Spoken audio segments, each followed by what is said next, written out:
Anthony J Hilder.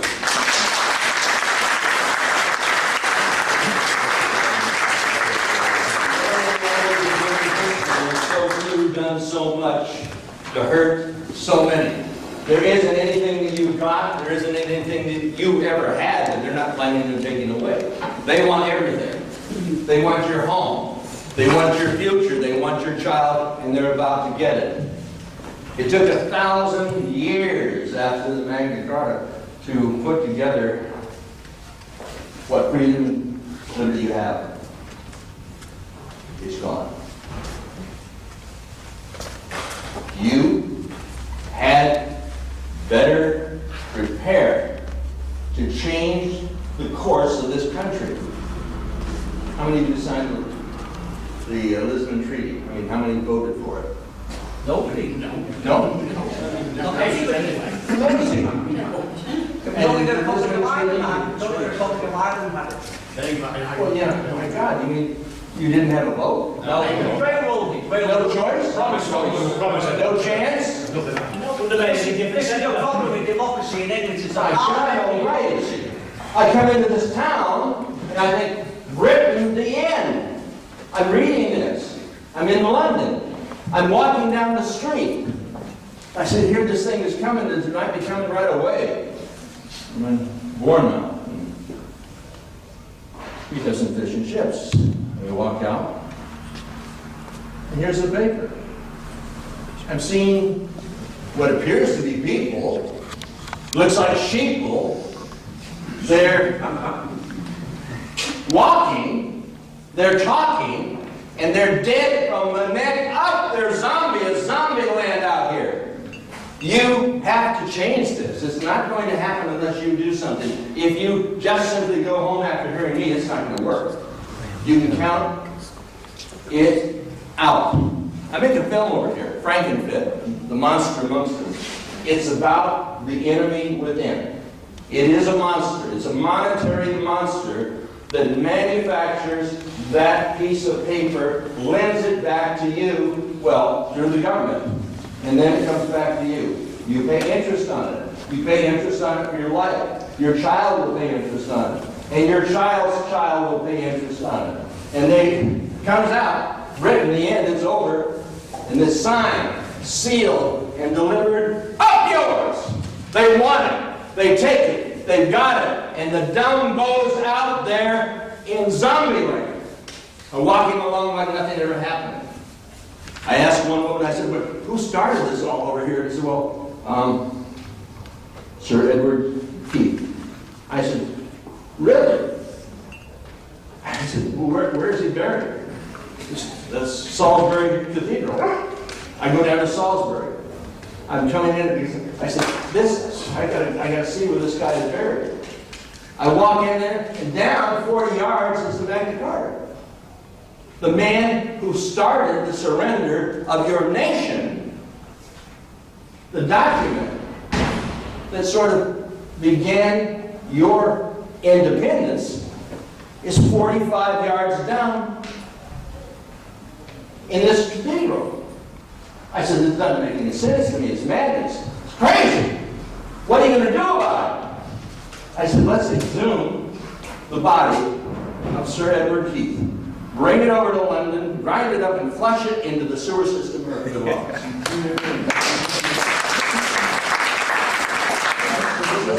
This isn't just a tricky statement or anything. I damn well mean it. You put that proposal out, it makes sense. Because, oh my God, you know what it is. And you start putting the ideas together. When you start putting the ideas together, when you start picturing what he has done, and what Bush, and Blair, and Brown, and Obama have done, and what the Parliament is planning on doing, you're going to get a picture. We've got to paint a picture. He said, well, how are you going to do it? With the film? We can have 1 million people watch that damn film for a book to be read by one. Now, buttons? Yeah. If you like what Hitler did, you'll love what Brown is doing.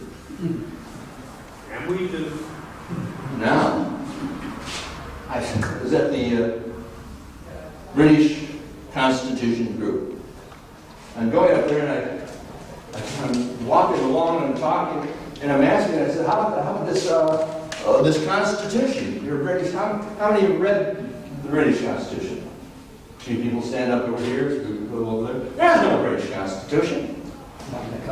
It doesn't exist. One has to be written. I walk in this country, the first thing I know is there's no Constitution, we've got to write it. When we put it together, it must demand that those people who are your employees, who are your civil servants, do something, and that is to obey. They need to obey you. You do not have to obey them. They are the servants and you are the master. People have to get a different mindset. Can we win it? People say, well, the fat lady has sung. No, she has not sung, but she is damned well rehearsed, and you had better reverse this thing, and you had better do it now. You better. I'm going on the George Norris show, coast to coast in California. It'll hit 11 million people. And I've just finished this film. Somebody said, well, you need to get over to England. They're about to go under.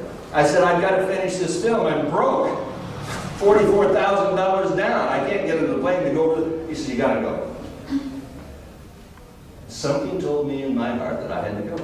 My grandma was born over here in Blackpool. She came to Canada and then went down to California and became a movie star. I know this is a window. There's thousands, millions of us, and there's just a handful of them. Matthew and I, cameraman back here. In fact, the camera's over here if you want to take some of it. We went over to the Rothschild estate. I'm looking, we're walking, there's a fence. Oh, let's go beyond the fence, so we go beyond the fence. He said, there's another fence. Well, let's go beyond the other fence. And we're walking out towards the thing that looks like a pyramid. On the backside of the dollar bill, it says, the American dollar bill, it says underneath, Novus Ordo Seclorum, the new social order, the order of the ages, the new world order. On the top, Mano Equipus, our enterprise is crowned with success. What is the top there? That eye. It's the eye of Lucifer. Are we looking at a Luciferian new world order? You may not believe in God, but by God, they believe in their God, and their God is Lucifer. It is a satanic agenda. We see a picture of Uncle Sam. Uncle Sam is kind of walking around and I put this thing out, the New World Order. Oh, yes, it stinks. I mean, I've stepped in it, and I never thought we'd have to obey it. And going over here, and I see a picture on a film. I thought, how did my film get over here? It's with Ian Crane. Ian Crane's doing this thing, and you take a look at his piece. I just got some from him. Sells for 11 quid, we're going to sell it for 10. And it's the same Uncle Sam. But on mine, I took the other guy. It's the goat of Baphomet. It's the goat that's in the Masonic religion. At the top, it is the pentagon. The pentagon. Oh, no, it's a pentagram. The pentagon, the pentagram. Oh, the pentagon is inside the pentagram. John Whitesides Parsons put that together. He was involved in a satanic cult. And I take a look at the hairs. Take a look at the hairs on the beard. Uncle Sam, you go to Bethlehem. He says, I want you to serve. Uncle Sam wants your children to serve. They want you out in the war. They want your men to fight and die supposedly for honor, the Queen, justice, and liberty. At the same time, our liberty has been surrendered. The guys that are going out there and fighting and dying, they're not going out there and dying for something that's honorable. They're dying for something that's despicable. And I'm taking a look at the paper. Here it is.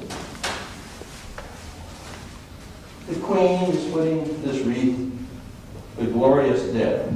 Soldiers and families back British plans for Arlington War. Maybe it's an Armageddon war cemetery. They've got the little poppies. How fitting. I had an idea. The men are being sent over there to fight and die in Afghanistan. And they've got the poppy. The opium poppy. The only thing that's happened in Afghanistan is to fight the Taliban, who wanted to do away with opium. Now, opium sales have increased 1,400%. Your children are subject to the dealers.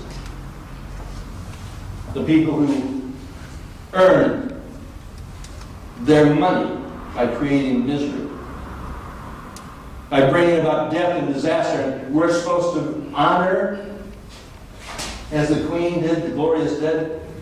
They're not dying for your country. They're dying to maintain the opium trade, the heroin trade that's coming here. Are they doing it for the money? No.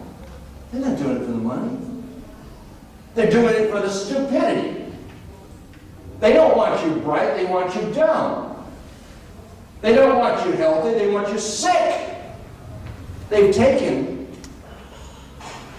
the copper in America out of the money. My father used to give me a big British penny or 2 pennies, and I was so happy. I said, all right, that's huge.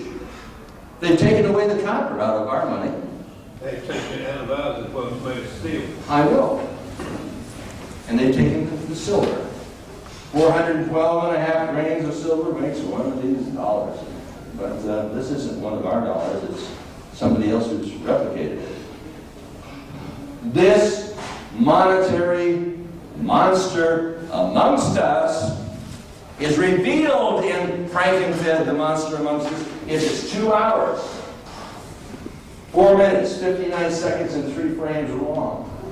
It equates what's happening here with what has already happened in our country. And on the film, I said, well, we've got to, show London. So I go over to that exchange, the London Exchange, and I'm taking a look at Wellington. There's a statue of Wellington. Now, he's the guy that won there at Waterloo. But that's not the story that came to the guys inside the exchange whose lives were spent buying, selling, and trading, and doing all of this. No. The Rothschilds said that Wellington had lost and Napoleon had won. What happened was the crash of the market. It went down, and the people were panicking and selling, and the blood was on the floor, and my God, horrible. Then after all, the Rothschilds had picked up all of the stocks. The announcement was made, oh, we made a small mistake, a small error. Wellington had won. And Napoleon had lost. The Rothschilds had won, and the people had lost.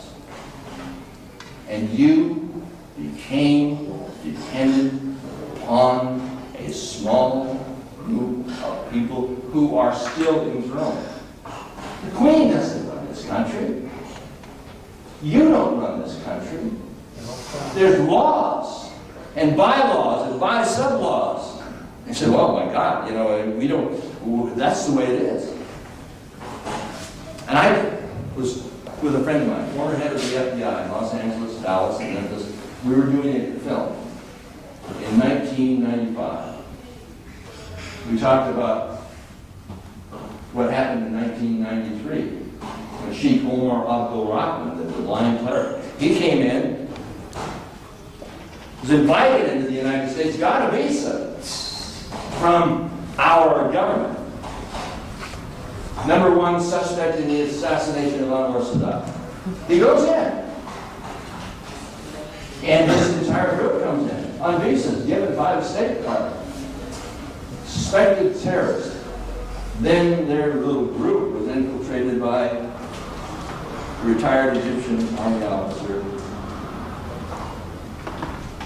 And then he was employed by John Antisef, a member of the FBI, who was setting up this terrorist thing so they could hit suspected terrorists in the United States. And Ahmad Salim, this Egyptian retired army officer, said, well, I used to put on the wire just like this. And he went in and started talking to these guys in their language. And he came back, told his FBI handler that these guys have been, willing to do some terrorist act, some terrible thing. They were willing to blow up the World Trade Center. He said, listen, they don't know how to build a bomb. His FBI agent, his handler, said, well, yeah, we know how to build a bomb. Yeah, but, it's the terrorists that need to know how to build a bomb. And you know how to build a bomb. Take it for them. He says, what? What? I'm infiltrating this terrorist group and you want me to take U.S. taxpayers' dollars and build a bomb for them? They could use it. He said, well, we're not going to give them the real thing. I mean, we're just going to build the bomb and not give them the whole explosive thing, right? Oh, she said, well, you got to give them the real thing. It's got to look real. You can't get these guys and convict them and get them off the street. The State Department, remember, just brought them in on the street. He said, well, oh, no. You going to do this? He said, we started to suspect that the FBI was doing something very, very devious, and that maybe, just maybe, he might get involved. So he started recording his conversations with the FBI. 1993, they hit the building. There was a truck parked next to one of the columns. Building didn't go down, only 6 people killed, $500,000 damage. That's not enough. Good Lord, that's not enough. They just couldn't sense that we could have the American people pass a bill like was passed in the Reichstag to put Hitler in power. So in 1995, my friend and I from the FBI were putting together a film called Reichstag 95. That's after the Oklahoma job. Another inside job. It's like the 7-7, like the 911, like the New York Trade Center. How could it change America if Americans were willing to simply put in the legislators that would vote for a bill which would surrender the Constitution, put all of these powers into the hands of the executives, as was the case under Adolf Hitler, we would have the Homeland Security Act. And I believe there was another bill put in over here. Civil Contingencies Act. My God, that's right.